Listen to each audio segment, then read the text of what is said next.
Coffee பற்றி 68 வருஷம் ஆகுது.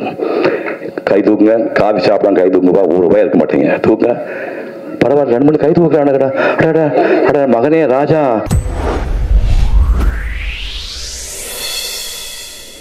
கிட்டத்தட்ட நிகழ்ச்சி முடிஞ்சிடுச்சுன்னு நினைக்கிறேன். இனிமேல் நாங்கள் முழுமையாக பேசுறதுக்கு என்ன இருக்குன்னு நான் யோசனை பண்ணேன். ரொம்ப கனமாக 2 விஷயம் சொல்லிட்டாங்க. அது கொஞ்சம் ரிலாக்ஸ் பண்ணுறதுக்காக நான் வேறு மாதிரி ஒரு ஃபார்மேட் எடுத்துக்கிறேன். இந்த குழந்தைகளில் கிட்டத்தட்ட 80% வந்து நீங்கள் என்னத்தான் ரோல் மாடலாக எடுத்துக்கணும். சூர்யா கார்த்திங்கிறவங்க சிவகுமார்ங்கிற நடிகனுடைய பிள்ளைங்க. ஆனால் நான் வந்து ஒரு ஏழை தாயினுடைய மகன். இப்போ நீங்கள் நிறைய பேர் சொன்னீங்க, அப்பா இல்லை அம்மா இல்லை சொன்னீங்க. அது மாதிரி நான் பிறந்த போதே என் தந்தையார் வந்து விட்டார். எங்கள் அப்பா என்ன கலர்னு எனக்கு தெரியாது. அம்மாவுக்கு படிப்பறிவு கிடையாது. ஒரு பானம் பார்த்த பூமி ஒரு 8 ஏக்கரா வச்சுட்டு போயிருந்தாரு. அது கூலிக்கு 4 ஆளை வச்சுட்டு அம்மாவும் கூலி வேலை செய்வாங்க. பருத்தி செடி எத்தனை பேர் பார்த்துருக்கீங்க? கிராமப்புறத்துக்கு வந்து கை விட்டு காட்டுங்க. பருத்தி செடி, அந்த பருத்தியில் வந்து எங்கள் காலத்தில் கருங்கண்ணி கம்போடியான்னு 2 குரூப் இருக்கும்.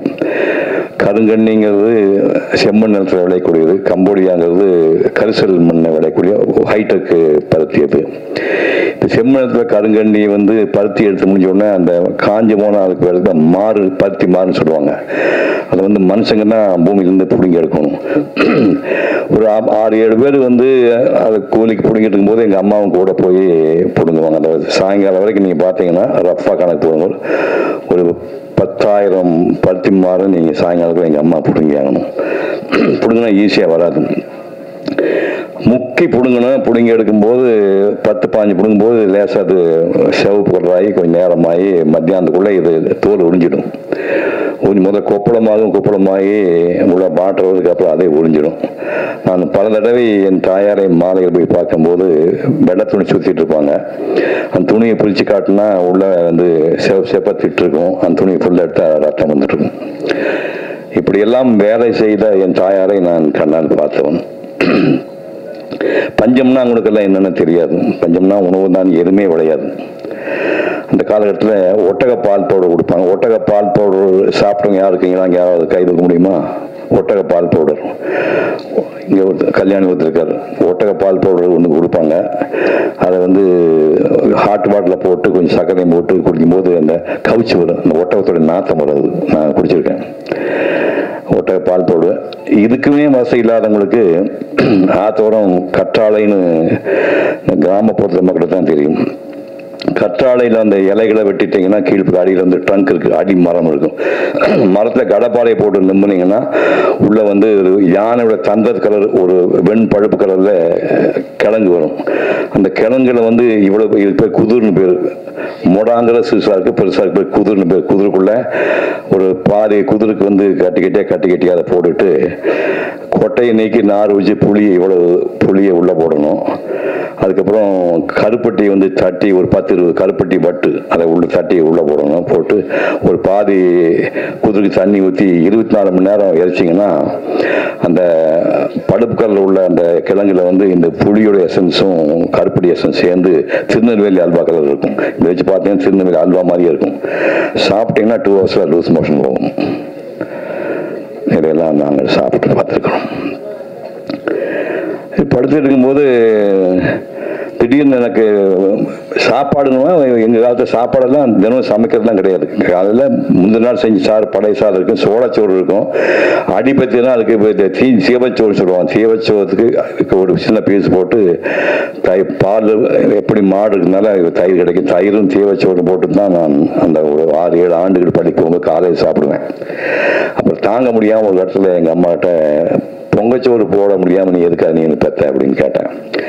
அது எங்கள் அம்மா ஒரு பேசாமல் இருந்தேன். அது ஒன்று சொல்லாமல் எப்படியோ கடனோட வாங்கி ஒரு பிடி அரிசி மட்டும் வச்சுருந்தேன். அந்த ஒரு பிடியை வந்து போட்டு சமைச்சு அரிசியும் பருப்பு சாதம், கோயம்புத்தூர் ஜில்லாவில் உங்களுக்கு தான் தெரியும், நீங்கள் லெமன் ரைஸ் சொல்லுவீங்க இல்லை, அது அரிசியும் பருப்பு சாதம் செஞ்சு பள்ளிக்கூடத்துக்கு போகிற அன்றைக்கி மட்டும் அந்த பாத்திரத்துக்குள்ளே போட்டு எங்கள் அம்மா அனுப்புவாங்க. மற்ற நேரத்தில் கிடைக்காது. சாயங்காலம் கொள்ளு, தட்டைப்பயிறு, பச்சைப்பயிறு, சுண்டல், அதான் நைட் சாப்பாடு. போகும்போது ஊருக்குள்ள பள்ளிக்கூடம் கிடையாது, மின்சாரம் கிடையாது, டாய்லெட் கிடையாது, குடிநீர் கிடையாது. பக்கத்தில் ஒரு கிலோமீட்டர் தூரத்தில் ஒரு ஊரில் போய் படிக்கிறோம்னா அங்கே வந்து தனியார் பள்ளிக்கூடம், பிரைவேட் வாத்தியார் ஒருத்தர் இருக்கிறாரு, கல்யாணசாமி நாடு இருந்தார். ஊருக்கு கோயிலை விட்டு தனியாக மொட்டமே ஒரு மொட்டை மண்டபம்னு ஊருக்கு நடுவில் ஒரு மண்டபம் வந்துச்சு. அந்த மண்டபத்தில் வந்து தரைப்பகுதி இந்த ஹைட் இருக்கும், பூரா தூசி வந்துட்டு இருக்கும். ஸ்கூலுக்கு வர வழியில் வந்து மாடு சாணம் போட்டுருக்கோம். சாணத்தை வந்து ஒரு கூடையில் நாங்கள் அள்ளிட்டு வந்து அதை அப்படியே கரைச்சி விட்டு முதல்ல சாணம் போட்டால் சாணத்தில் புகை வரும். சாணம் போட்டு பார்த்துக்கினேன் நீங்கள், மாடு சாணம் போட்ட உடனே அதில் ஒரு புகை வரும். அதை பாரு அந்த அம்மா பார்த்துக்காங்க. சாணம் போட்டு அந்த புகையோடு அந்த சாணத்தை எடுத்துகிட்டு போய் கூடையை போட்டு பிசைஞ்சு கரைச்சி அதை வந்து மெழுகி விட்டு அது காஞ்சதுக்கப்புறம் அதுதான் உட்காந்து ஒரு 30 பேர் நாங்கள் படித்தோம். அப்படி 1ஆம் கிளாஸ்க்கு 1 ரூபா, 2ஆம் கிளாஸ்க்கு 2 ரூபா, 3ஆம் கிளாஸ்க்கு 3 ரூபா, 4ஆம் கிளாஸ்க்கு 4 ரூபா, அப்புறம் 5ஆம் கிளாஸ் நேராக ஸ்கூல் பள்ளிக்கூடத்துக்கு போகணும். அந்த காலத்திலேயே வந்து ஒரு மேத்ஸில் ஜீனியஸாக இருந்தவர். நான் பல இடங்கள்ல இந்த கதை சொல்லியிருக்கேன். எங்கள் பசங்க கோச்சிக்குவாங்க, இது எங்கே போனால் இதையே சொல்லிட்டுங்கிறான்னு. இருந்தாலும் பரவாயில்ல, மன்னிச்சுங்க, இங்கேயும் சொல்கிறேன். ராம்ஜியா சொன்னால் சந்தோஷமாக இருக்கேன். காரரைக்கால் காசுக்கு 4 கத்திரிக்காய், 1 காசுக்கு எத்தனை கத்திரிக்காய்? நான் சொல்கிறீங்களா? காசு வச்சுருக்கேன், ரெடியா காசு வச்சிருக்கேன் சொன்னீங்கன்னா அது பாருங்க 1000 ரூபாய் கொடுக்குறேன். காலைக்கால் காசுக்கு 4 கத்திரிக்காய், 1 காசுக்கு எத்தனை கத்திரிக்காய்? இந்த கணக்கில் 4 வயசுக்குள்ள போட்டு 4ஆம் கிளாஸுக்கு முடிச்சுட்டு அப்புறம் அங்கே போனோம். அங்கே போனோம்னா 6, 7, 8க்கு 2.25 ரூபா ஃபீஸ், 9, 10, 11க்கு 5.25 ரூபா ஃபீஸ். இப்போ வரும்போது டோட்டல் பண்ணி பார்த்தேன், 365 ரூபா 50 பைசா. எனக்கு வந்து SSLC முடிக்கிறதுக்கான செலவு 365 ரூபா 50 பைசா. இப்போ கார்த்தி பையனை ப்ரீகேஜி சேர்த்து கொடுக்க 2.5 லட்சம் ரூபா கேட்குறாங்க. கற்பனை பண்ணி பாருங்க, பைத்தியம் முடிச்சுதான் நினைச்சு பாருங்க. 365 ரூபா 50 பைசால நான் ஸ்கூல் பையனில் முடிச்சுட்டேன். அங்கே ஒரு கிளைமாக்ஸ் வந்தது. SSLC படிக்கும் போது அம்மா பழக்கம் போல காடுகளில் வேலை பார்த்துட்டு இருக்காங்க. 5.25 ரூபா ஃபீஸ் மாதத்துக்கு கட்டியாச்சு, மந்த்லி ஃபீஸ் கட்டியாச்சு. ஒரு வாரம் கழிச்சு தலையை சொல்லி என்னடான்னு கேட்டாங்க. 11 ரூபா 50 பைசா. இது என்ன இளவு எப்படின்னாங்க. இது வந்து பப்ளிக் எக்ஸாம் எழுதணுமாம்மா, பொது பரீட்சையாமா, அதுக்கு உயர் எடுத்துருவ நீ அப்படி கொடுத்து அதுக்கு ஒரு 11 ரூபா 50 பைசா பேரட்டி கட்டி கொடுத்தாங்க. பேங்க்கெல்லாம் கிடையாது, சட்டிக்குள்ள வந்து ஒரு மஞ்சள் துணி சுற்றி வச்சிருப்பாங்க, அதை எடுத்து 50 கொடுத்தாங்க. அப்போ ஒரு வாரம் கழிச்சு போய் பின்னாடி கை கட்டி நின்று, இப்போ என்ன மாப்பிள்ளை வந்து நிற்கிற என்ன விஷயம் அப்படின்னாங்க. இல்லை இந்த 6, 7, 8, 9, 10, 11 இப்போ இந்த 5, 6 வருஷம் படித்தா பசங்க ஒரு 20 பேர், பொண்ணு ஒரு 5, 6 பேர், பள்ளிக்கு டீச் பண்ண வாத்தியார் 6, 7 பேர். ஒரு ஸ்வீட்காரன் காப்பில் குரூப் ஃபோட்டோ ஒன்று எடுத்துக்கணும். 5 கொன்னே போடுவேன்.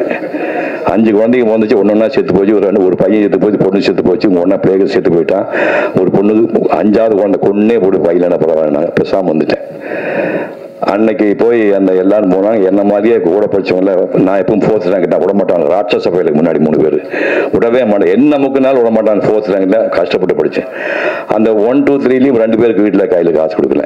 ஒரு 3:30 மணிக்கு எல்லாம் பெஞ்செல்லாம் போட்டு ரெடி பண்ணிட்டாங்க. நான் 3 பேர் வெளியே ஒரு பையன் தூக்கி தோடு போட்டு எங்கடா போறீங்க நாங்கள் வீட்டுக்குண்ணா குரூப் ஃபோட்டோ நாங்கள் அது காசு கொடுத்தவங்களுக்கு அப்படின்னா, ஓ காசு கொடுக்கலையோ அப்படின்ட்டு பரவாயில்லப்பா ஃபோட்டோவில் இருந்து போனாங்க. அது கேவலமாக இருக்குது அப்படின்னு நம்ப மாட்டேங்க.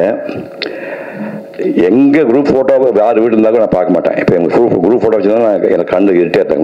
குரூப் ஃபோட்டோ பார்க்க மாட்டேன், நம்பவே மாட்டேங்க. 50 ஆண்டுகள் வந்து நான் குரூப் ஃபோட்டோவை பார்க்கவே இல்லை. இப்போ நான் வந்து எங்கள் காலத்து இப்போ டிஜிட்டல் கேமரா வந்துடுச்சு. நான் வாழ்ந்த காலத்தில் வந்து ஃபிலிம் தான் இருந்தது. 192 படங்கள் நடிச்சு. ஆனால் எங்கள் புறமே டிஜிட்டலில் கிடையாது, ஒரிஜினல் ஃபிலிம் போட்டு வந்திருக்கேன். நீ கணக்கு போட்டு பார்த்தீங்கன்னா ஒரு 4-5 கோடி ஃப்ரேமில் இந்த முகம் இருக்குது. அந்த 5 ரூபா ஃபோட்டோ கிடையாது. ஏதோ நீ கைதட்டுக்காக சொன்னீங்க, இப்போ எப்படி நெஞ்சில் வலிக்கு நினச்சி பாருங்க. அந்த 5 ரூபா ஃபோட்டோ எனக்கு வாங்கி எடுக்க முடியல. அப்புறம் காலம் எப்படி ஹெல்ப் பண்ணுச்சுன்னா, அதுக்கப்புறம் 2057 விட்டு 50 ஆண்டுக்கு அப்புறம் அதே ஸ்கூலுக்கு விஜய் டிவிக்காரங்க வந்து மீண்டும் பள்ளிக்கு போகிறோம் வாங்க சாதனை கூட்டிகிட்டு போய் அதே ஸ்கூலில் தேடி உயிரோட வந்து 7 பசங்க 5 பாட்டி ஆகிட்டாங்க. 4 பிள்ளைங்க பாட்டி நான் தாத்தா தானே, ஒரு 4-5 பாட்டி மாருங்க கூட படிச்ச வாத்தியார் 4 பேர் எல்லாம் வச்சு அதே பெஞ்சு இருக்குது, பழைய பெஞ்சு கிராக் விட்டுருந்தேன். அதே பெஞ்சை போட்டு அதே இடத்துல ஒரு ஃபோட்டோ எடுத்து வச்சிருக்கேன். நான் இப்போ அந்த ஃபோட்டோ வச்சிருக்கிறேன். அதுக்கப்புறம் என்ன பண்ணேன்னா ஒரு சிஇஓ அதிகாரி சொன்னார், கவர்மெண்ட் பள்ளிக்கு காசு யாரும் கொடுக்க மாட்டாங்க, கல்யாணி சார் தெரியும், பிரைவேட் பள்ளிக்கு நிறைய கேபிடேஷன் ஃபீஸ் வாங்குவாங்க, கவர்மெண்ட் பள்ளிக்கு காசு கிடைக்காது, நீங்கள் படித்த பள்ளி உங்கள் மாதிரி முக்கியமான நீங்கள் தத்தெடுத்துட்டா அந்த பெரிய புண்ணியம் கிடைக்கும் பாருங்க. அந்த வினாடியே இந்த பள்ளியை தத்தெடுத்துக்கணும்னு சொல்லி தத்தெடுத்து ஊர் ஊராக போய் 25,000 ஒரு மீட்டிங் கூப்பிட்டு 25,000 பில்லு நேரம் அங்கே ட்ரஸ்ட் அனுப்ப சொல்லி நானே ரெடி பண்ணி இப்போ வந்து அந்த ட்ரஸ்ட் வந்து 30 லட்சம் ரூபாய் சேர்த்து வச்சு 10 நாளைக்கு முன்னாடி இந்த பொண்ணு எங்கடாது ப்ரைஸ் வாங்கிச்சு, எங்கள் ஊர் பொண்ணுங்க, அந்த பொண்ணு சூலூர் பொண்ணு அதான் அதுக்கு பாருங்க, அந்த பொண்ணு வந்து ப்ரைஸ் வாங்கியிருக்குது. 1.5 லட்சம் ரூபாய் இன்ட்ரெஸ்ட் வருது, 30 லட்சம் ரூபாய் பேங்க்கில் போட்டு 14வது ஆண்டு பரிசு கொடுத்துருக்கேன். இதெல்லாம் எதுக்காக சொல்ல வரேன்னா, எங்கே பிறந்தேன், நீங்கள்லாம் என் மகள் பேரம் பேத்தியெல்லாம் கிடையாது, நீங்களாம் நம்மளாம் ஒரே ரத்தம், நம்ம ஒரே ரத்தம். நீங்கள் நினச்சிங்கன்னா சிவகுமார் ஒன்றுமே இல்லை, சிவகுமார் சாம்பிள். நீங்கள் வந்து உங்களுக்கு இமயமலை இருக்குது, இமயமலை உங்களால் தொட முடியும். ஒரே விஷயம், கல்வி. அந்த ஒரு 11 பேர் படிக்க ஆரம்பிச்சு நான் ஒரு சண்டை தெப்பு தேடி ஓடி வந்தேன். அந்த கல்வி தான் காப்பாற்றிட்டு, கல்வியும் ஒழுக்கமும். காப்பட்டி பட்டு 68 வருஷம் ஆகுது. கை தூக்குங்க, காஃபி சாப்பிடாம கை தூக்குங்கப்பா, ₹1 இருக்க மாட்டீங்க, தூக்குங்க. பரவாயில்ல, 2 மணி கை தூக்குறானுங்கடா, மகனே ராஜா காப்பி வீட்டில் போட்டுல இல்லையா, அப்படி வா போட்டு கொடுத்து சாப்பிடாம தானே பெரிய ஆளு பிருந்தாசாரி சொல்லியா, போட்டு கொடுத்து காப்பி 1958 அப்புறம் இது வரைக்கும் நாக்களுக்கு படல. அப்ப எதுக்கு நம்ம காப்பியே சாப்பிட்டேன்னா தண்ணி அடிப்போமா, மொத்த சமாதானம் பண்ணுவோமா? கல்வியும் ஒழுக்கமும் தான் உங்களை இமயமலை உச்சியில் உட்கார வைக்கும். நன்றி, வணக்கம்.